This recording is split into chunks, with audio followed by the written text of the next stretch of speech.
మాణిక్ బండార్లు భారత కార్మిక సంఘాల సమైక్య ఐఎఫ్టి ఆధ్వర్యంలో 130వ మేడ ఘనంగా నిర్వహించుకోవడం జరిగింది. ఇవాళ కార్మికుల శ్రమ దోపిడీని గురి చేస్తున్నటువంటి కేంద్ర రాష్ట్ర ప్రభుత్వాలు కనీస వేతనాలు ఇవ్వకుండా చాలని జీవితాలతో చెలగాటమాడుతున్నారు.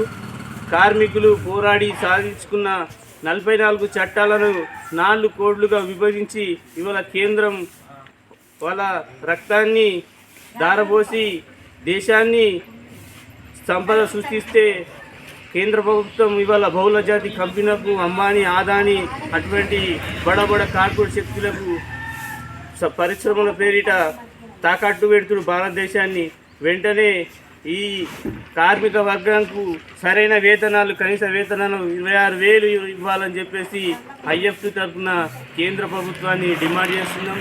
రాబోయే రోజుల్లో ఈ కేంద్ర ప్రభుత్వానికి తగిన బుద్ధి చెప్పాలని కార్మికుల ద్వారా ప్రజలు కార్మికులు పిలుపునిస్తున్నాం.